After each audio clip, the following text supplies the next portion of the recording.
Welcome. Hey, thank you guys for coming out. It's always an exciting time of the year. When we have Media Day, I'm always amazed at how the support has grown over the past 10 years. I'm just honored to be the head baseball coach at East Carolina, going into our 10th season, and to be a part of something that's way bigger than me, dating back to when I was a player and now as a coach. And just excited to get going with our guys. Our guys have done a really good job in the preseason, and we're super excited about getting going in real practice, real scrimmages this weekend.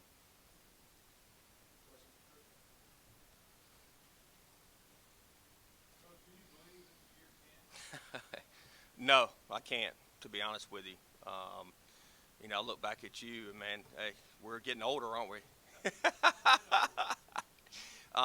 But no, it's been a blessing, obviously, to be here for 10th season and coaching today. The longevity of coaches obviously is getting shorter and shorter, so it's an honor to be the head coach at East Carolina, and we're super excited to get going.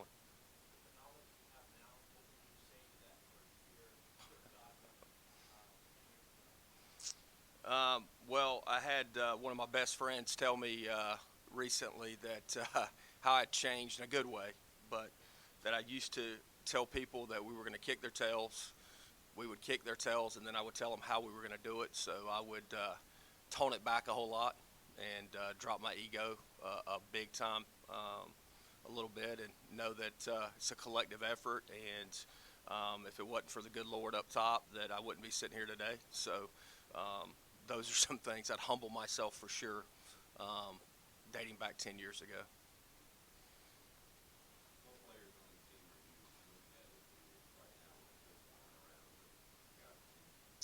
Well, first off, Clip, I would say this group has a chance to be the best leadership group that we've ever had here in the 10 years that I've been the coach here. And it's been just awesome to watch those guys continue to grow and develop, and the closeness of this group. And you'll hear from the players, but they all told me at the end of the fall it's the closest group that we've ever had here.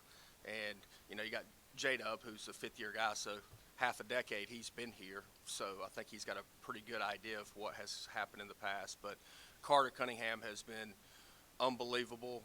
Trey Savage, all those junior pitchers, Jake Hunter, Shinkman. I'm thinking JC has done a really good job as well. And there's others. There's about 14 guys in our leadership group, and we try to communicate on a regular basis, even if we're not meeting once a week, and bouncing ideas off each other. But the thing I would tell you is it's the most player-led group that we've ever had. And I gave them a platform at the end of the fall to choose what the motto of the 2024 season is going to be. And so I won't reveal that right now, but if those guys mention it, they can tell you. But they chose it, and that's what we're going with in 2024.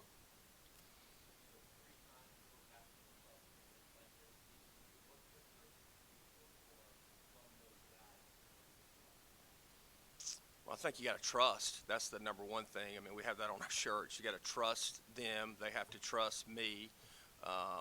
The players have to trust one another. I think that's the biggest thing. And then I think today it's a lot harder to have intentional, maybe difficult conversations when people are not meeting the standard, so to speak. And the one thing I've gotten better at is I've taken the emotion out of it when somebody doesn't meet the standard. It's just take the emotion out of it so you don't lose your composure and my blood pressure doesn't skyrocket. And it's just like, hey, man, you didn't meet the standard. And did you understand the standard? How can we get you up to the standard? And that's what those guys have taken a lot of the stress off me, because they're handling a lot of that stuff in the locker room.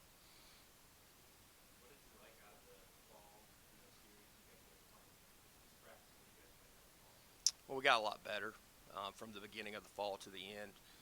We were able to get a lot of guys out there that had not been put in those situations before. Everybody will probably ask about Bristol Carter, but him being able to play center field against UVA and Clemson, I think that's a good experience for him. Ethan Norby, almost said Connor, getting out there and being able to pitch against a different uniform, and some other guys. But I think it was big for Colby Wallace to get out there, and a bunch of young guys. No offense, we know what Trey Savage and Zach Root, some of the older pitchers, can do against different uniforms. So getting those other guys out there was a big deal.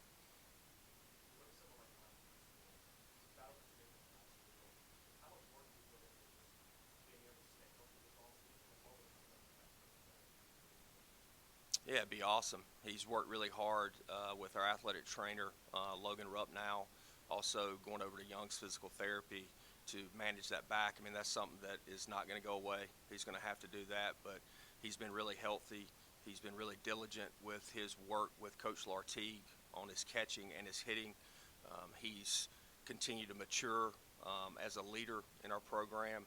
So, of course, all of us want him to have that breakout season that we've seen in the fall. I mean, both falls he's played awesome, swung the bat really well, and this past fall he played great defensively. So, we want to definitely take some stress off J-Dub going into the spring and not having to catch him every inning of coming through the loser's bracket in a conference tournament game and looking at him and me having to pinch hit for him in the conference tournament championship game because he couldn't even swing the bat. So we definitely think Ryan and also Walker Barron can take some of that workload off J-Dub this spring. Has it been helpful for the young pitchers to have two catchers to their level who've been in the program as long as they have? How have they kind of taken it up? I think J-Dub's the one that, to me, has, and you can ask Coach Knight this, but he has a lot of conversations with the pitchers behind the scenes. So does Ryan, but J-Dub is he's got a really calm demeanor about him. As you guys can see, you don't see a lot of emotion, either really high or really low.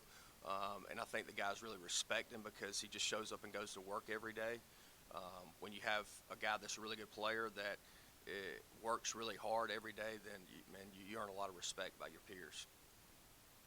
Number 11 on the first team poll had how do you handle that type of stuff as a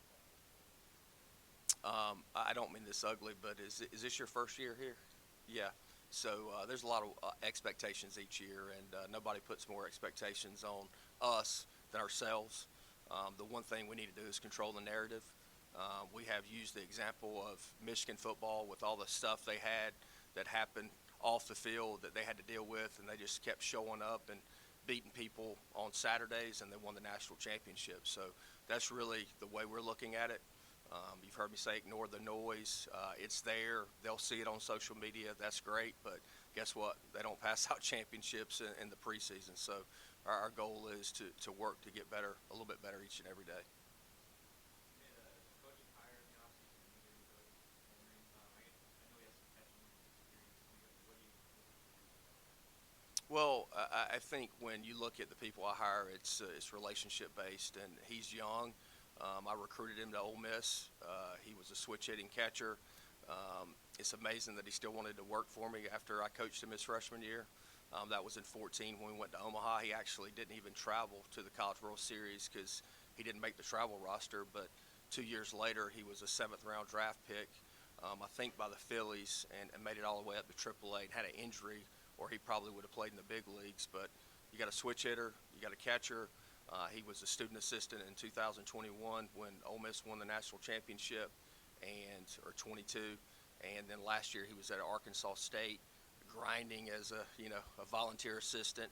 And when the opportunity presented itself, it was a no-brainer for me because I know that he is an unbelievable human being, super knowledgeable about hitting and super knowledgeable about catching. So I would say that's another thing. Our staff, when you look at our staff, starting with AK, he was a catcher.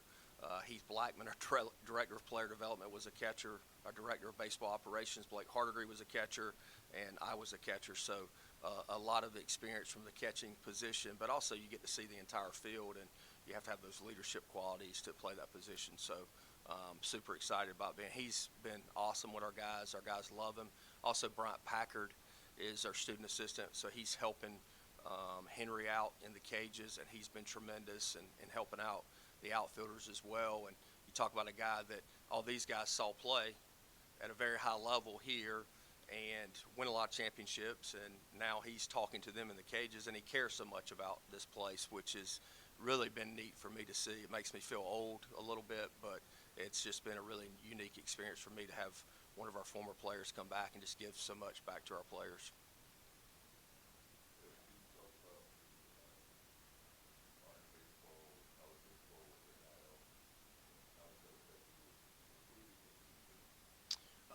So, initially I probably gave the wrong perspective when it first came out just because I didn't think there was a lot of transparency, a lot of rules and regulation. And, they kept saying it's not pay for play. Well, guess what it is? It's pay for play. I'm all for rewarding our guys who have been in our program and have done the things the right way, from a Treya Savage to a Justin Wilcoxon to a Joey Barini. I think it's also worth mentioning that Joey Barini has never received a cent of baseball scholarship money since he has been at East Carolina, because we only have 11.7. J-Dub has only received scholarship this year in his 5th year. Guys that have grinded, that have developed with our coaching staff, that means something to me, because that's what this place was built on. Now, I still want them to be able to make some money if that is available, and so those guys are able to get some money, but it also creates jealousy. I asked Treya Savage this summer, hey, does NIL create jealousy? 100%, coach. So that's another thing we have to navigate, but I'm all for helping the returners. I can't foresee Coach Godwin offering any recruit any amount of money, because that is going to take away from the culture that we have in our locker room. A lot of coaches talk about it, and I'm not sitting up here saying that we have the best culture in the country, but it means something to me to have culture, and you can't sustain success the way we do if you don't have great culture within that locker room.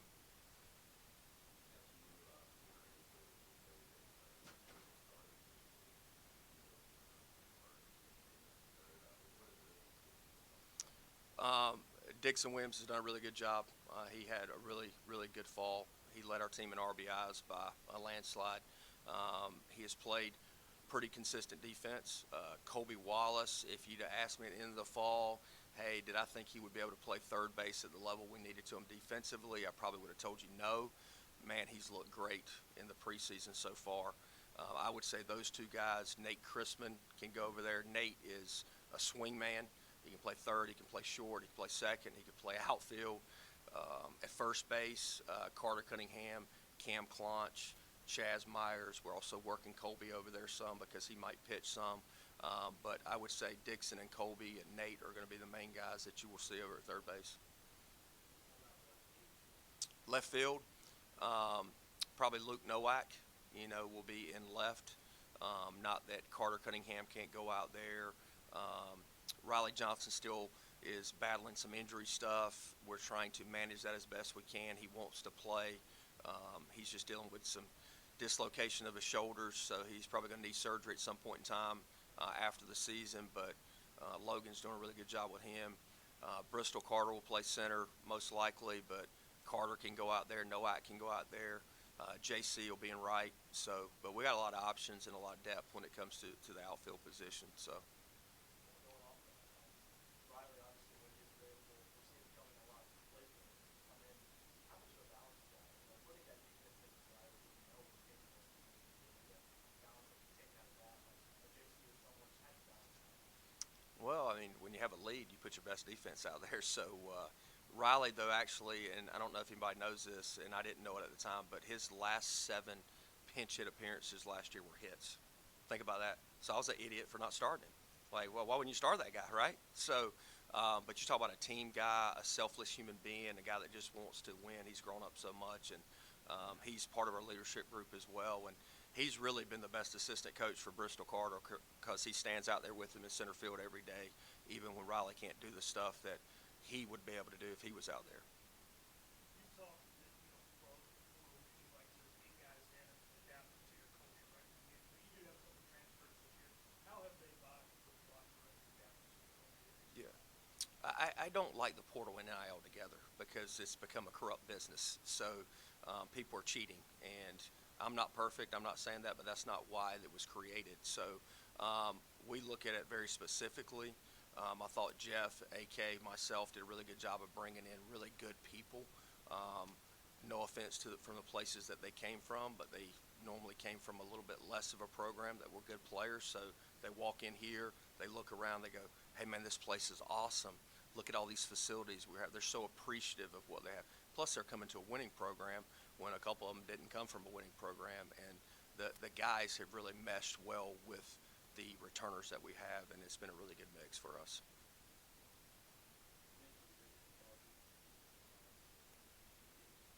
No, he's just an outfielder. Yeah, Colby Wallace is the freshman that pitches and hits as well.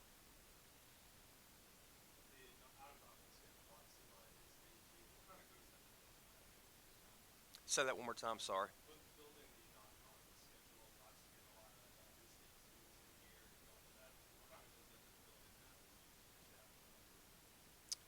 Jeff Palumbo is in charge of our scheduling. Obviously, there's communication between him and I a whole lot. Some of it has been, pretty standard. There was a little bit of time where NC State and us didn't play, but Coach Avent's been really good about playing us home and away. And this year actually will be pretty cool. We're both going to we'll wear 23 jerseys both games. They'll wear 26 jerseys to raise awareness for ALS because Chris Combs, who played for them, obviously passed away from ALS, and then Coach LeClaire, 23, so that'll be cool. North Carolina, Coach Forbes has been awesome. You talk about second weekend of the season, you're able to play a 3-game series against one of the best programs in the country. So we'll play Friday in Chapel Hill, Saturday in Fayetteville, and then Sunday here. We're going to continue that series as long as both of us are the head coaches at our prospective schools. And then you got UNCW that we've played since the beginning of time back when I played here, which is a really good opponent, Campbell. So where we're located geographically, it's really ideal to play really, really good teams within, less than 2-hour driving distance.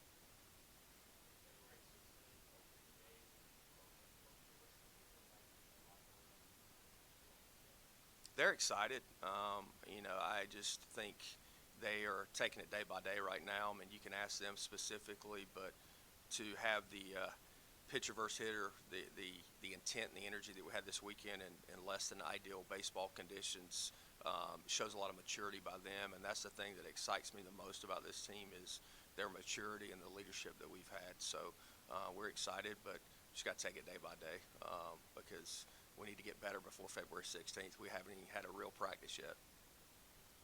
Last time we saw Dad Ruth pitch, you guys won the biggest stages of the year. I guess what are you looking forward to getting this offseason? Well, he's just grown up so much. He's matured physically. He's worked his tail off with Coach Dennis Wilson in the weight room. He's put on some good weight. He is talking to his teammates a lot more, just more sociable. I feel like we know him a lot better.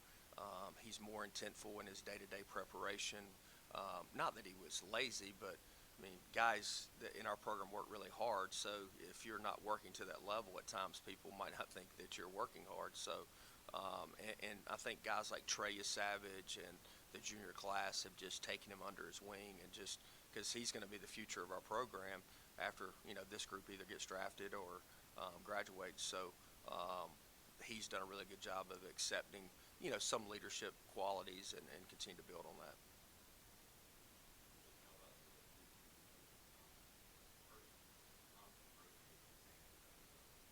I know that field is not ideal, and I've already told our players that, hey, be prepared to play in the parking lot, so it's fine. They're not going to say anything in the box score. It's just going to be win or loss, so that'll be interesting. I think it's tough. People ask me who's going to be good in the conference. I think it's tough to judge anyone on paper because of the portal. Like, you don't know really who's coming in unless you're really just diving into it. And no offense, you guys know this is boring for you guys, but who do I worry about? I worry about us.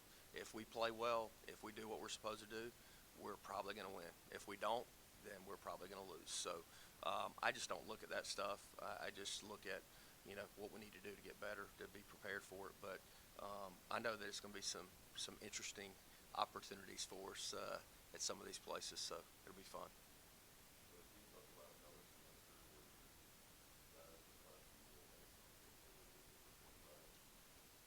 Yeah, I don't know. I can't remember exactly, but it's 6.5 years of a 3.4 or higher. So you talk about in my opinion, one of the biggest accomplishments that we have here at East Carolina is that when I got hired here in the summer of 2014, ECU Baseball had never received a 3.0 team GPA. So we changed that culture, and we're able to get the guys really intentional in what they're doing in the classroom. And I think that translates into what they do on the field as well, because if you have discipline in something you don't like doing, which, no offense, nobody likes school. I didn't like school, and I happened to be a 2-time academic All-American because my parents wanted me to do good in school, which I appreciate now. So I can get in front of them and say, hey, you got a coach that didn't love school either, but still did well in school. But they have done a really good job of that.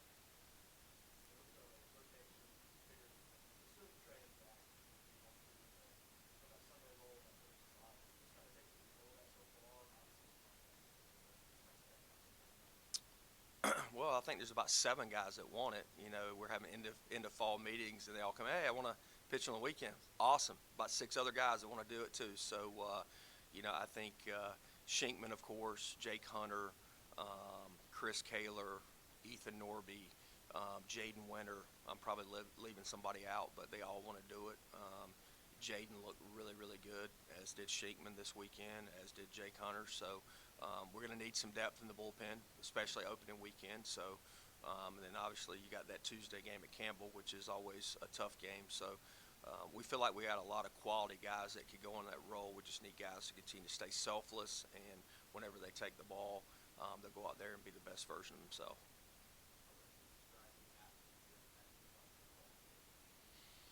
It's unreal, especially when you host regionals and super regionals. I've coached a lot of places that there's been more people in the stands, so to speak. But I know in 22, when we played the super regional here against Texas, I've never stood on the field at a louder place. I get chill bumps talking about it right now because it's an unreal feeling. I just feel like our fans are just on top of you, and they're loud, they're into it. You got people hanging over the fence in the jungle. You know, they said there's only like 5,800 there, 6,500 out there. They're just not counting everybody that comes in, which is awesome. But it's amazing, and I know our players love the fan support that they get as well as the coaches do.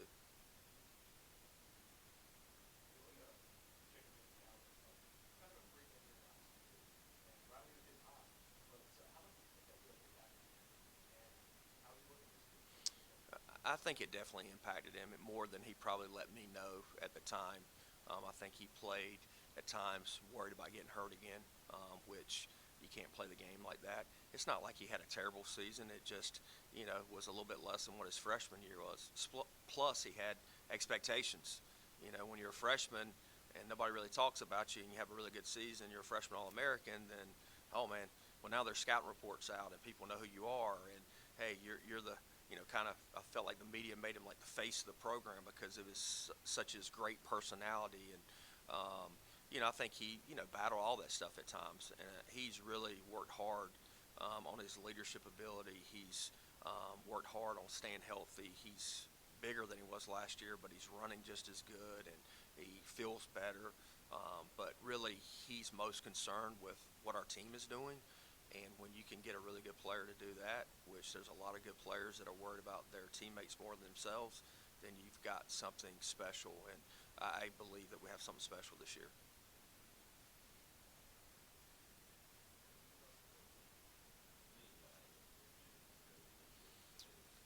Not that I know of, Cliff. I'm going to try to stay in every game. That's about all I got for you. Well, hey, if you set the over-under at 1, okay, you could probably do that. You know, we can't bet, but you could bet. You know, I know you like to bet, so yeah, yeah. You got 2.5. Well, I would bet on the under.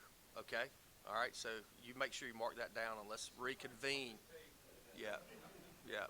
And you and Bailey can take me out to eat dinner when I don't get thrown out 3 times. How about that? So last year was 2, I think, and that was a lot for me. So normally it's 1 a year. So I'm not getting thrown out more than 2 times.